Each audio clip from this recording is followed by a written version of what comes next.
Just We ready? one sec. Just Okay. one sec. I'll let you know.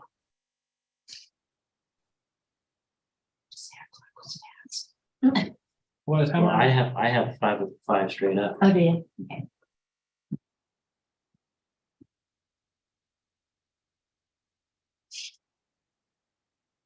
Okay, we're ready for you. Okay, welcome to the special meeting of the Oroville City Elementary School District Board.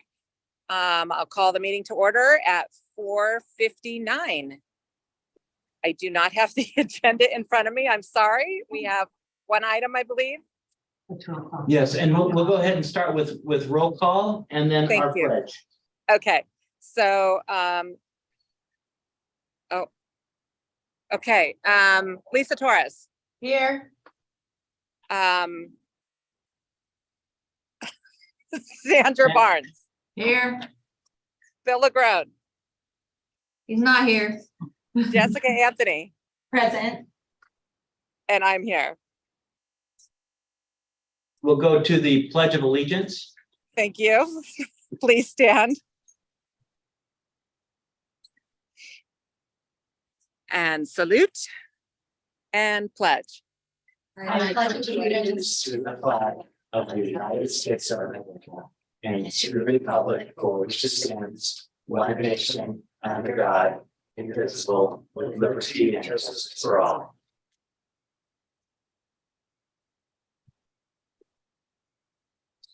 Our next item is public comments. Okay. Do we have any public comments?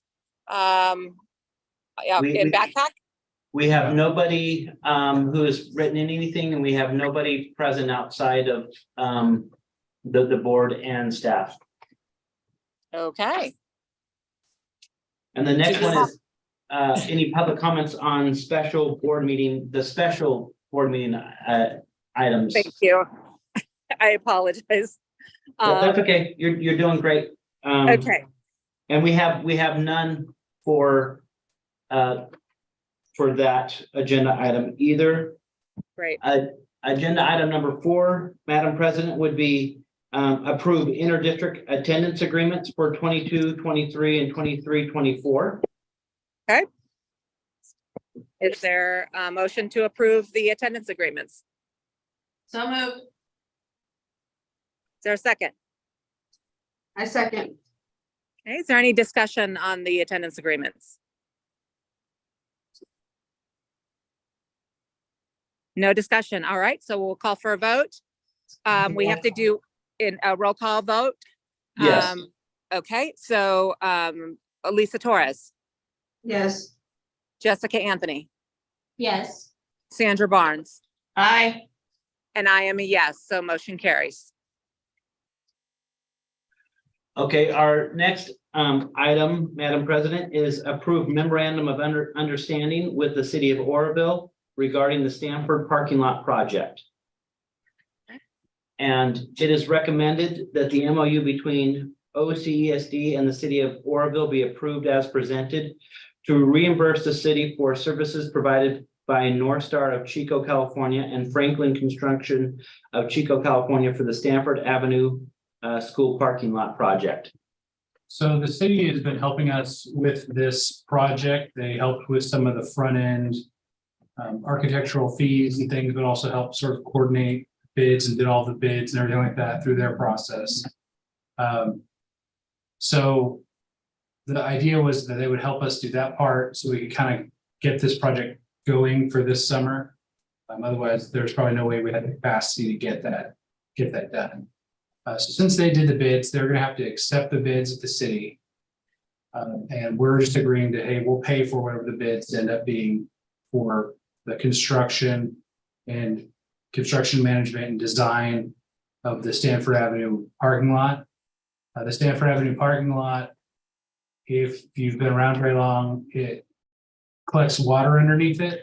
And so it gets these large potholes, and then we end up having to put big metal plates down to cover up. And then we fill back in, it's just the same thing over and over. So it's been needing to be rebuilt for as long as I've worked here. We have been collecting developer fees that will pay for this project. And those come in, we just sort of have been collecting, we haven't really spent them on anything yet. So this was what we had intended the developer fees for and what we're using the developer fees for that we've collected so far. Our hope is to get construction underway as soon as school starts, so it won't have any impact on the school year. We also moved summer school away from Stanford to Oakdale Heights, so that there would be nothing going on there at Stanford over the summer, because there's only the one way in and out of that campus, and that's through that parking lot, which will be all ripped up. So again, this is just us agreeing to pay for whatever costs are incurred related to the Stanford Avenue parking lot, which we would just normally have paid if we had done the vendor bidding and stuff ourselves, but they had done it for us, offered to do it for us, the city.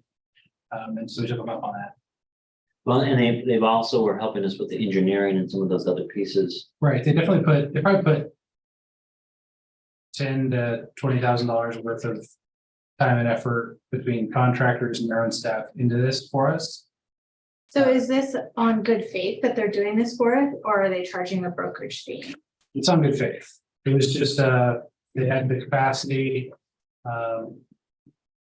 And they were just willing to help us out with this particular one, but I think it also helps their overall goals as a city and having, Okay. better, it also met their needs as well. So And then is there a cap or a limit to the amount of money spent on this? Because you mentioned that we'll pay whatever it's going to be. I mean, that's very open-ended, Right. so. So the cap, I think I put $500,000. The top bid was in the range of 350,000. If you added 15% on it, it'd still be well under 500. And so I didn't want to say not to exceed, because I didn't want the state to get this MOU and say, well, what happens if we go over this, if the contractor goes over the amount? But for us, it's just gonna be like any other contractor agreement. We'll be working with them. North Star is gonna help with the construction management. So they're gonna be helping monitor what's going on, and if they have any change bids and things they need to do, then we would work through that. But I don't foresee it going over. I don't foresee it getting really close to 500,000. The hope is that we're able to get in and out of there for closer to 400. But I didn't want to put a do not exceed in front of another board and have them feel like they were holding the bag if something go wrong with the contractor, because it's really our contract. Well, and I just want to know, that we don't normally kind of go through the process this way, but the genesis of this was when Bill, and that's the reason why he's not here, is because it was, he's part of the city aspect of this. When he was still had a bigger role as the city administrator, I was working with him because he was aware of this project, and he was trying to find ways that the city could use, that we could do more of a joint project, because they have different pots of money, different grants to use within the city, and that's where this started, and they have put some money into it, but they haven't been able to find, just the right grant that could help us fund it more like the track project at Wyandotte and Studios, where they're paying the lion's share of the cost, and we're paying still some, but they're paying most of it. We're trying to get that same kind of situation at Stanford. It's not quite the same, but we were planning on doing it anyway. We were just trying to figure out how we could do it with the city, because ultimately it benefits, the city and its residents. Yeah. So, And it's something that we weren't necessarily having the bandwidth to do this summer without support. So it was one of those things that with the extra help, we were able to do it. But without the extra help, with all the administration things of bids and everything, we weren't going to be able to pull it off. Because we have a lot of other big projects going on. I mean, every site, even Oakdale has, some things that are going on, but every site's got some pretty major projects happening, from the, we have the basketball barns going up, or whatever you want to call them, or the open air PE space. We have the air conditioners going up all over the district, roofing going up at Ophir and at Wyandotte. So there's some major projects. And then of course, the field project is, if you've driven by Wyandotte or the studios, you've seen they're out there working on it, gonna get that field cleaned up, which is gonna be great for that campus. Those three campuses really. to have that field. No more mole holes. We've had numerous injuries in that field because of the holes. So it's a busy summer. You're gonna see a lot of things coming out, and this just happened to be, hey, they happen to have the capacity to do Yeah. it, and we're willing to help, and we're like, okay, great, it's on the list. I didn't know we could make it this summer, so. Got it. Well, and kudos.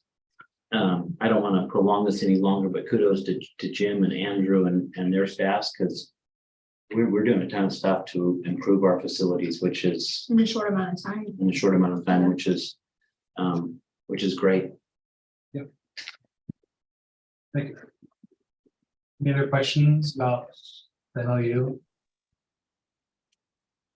Thank you. I think you explained it very well. Does the board have any other questions or comments? Is there a time limit? The bids that were given, they went through like a bid process like we would do. It had a time limit saying it had to be done before the school started. So there are all the timeframes and stuff. August. Okay. So they're hoping the city, the reason we had to call a special board meeting, Yeah. the city's gonna have their board meeting, I think, this Friday or next Friday, to approve the MOU, this MOU and the contract with the contractor immediately starts.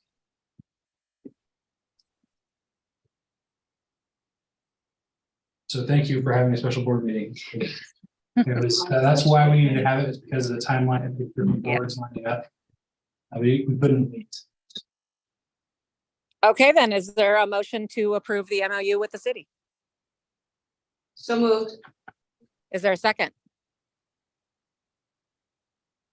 A second. Is there any further discussion or questions? Okay, so I'll call for the vote. Lisa Torres, Yes. Jessica Anthony, Yes. Sandra Barnes, Yes. and I'm a yes, so motion carries. And And we're adjourned. That's all. then we are adjourned, so I'll adjourn the meeting at 5:11.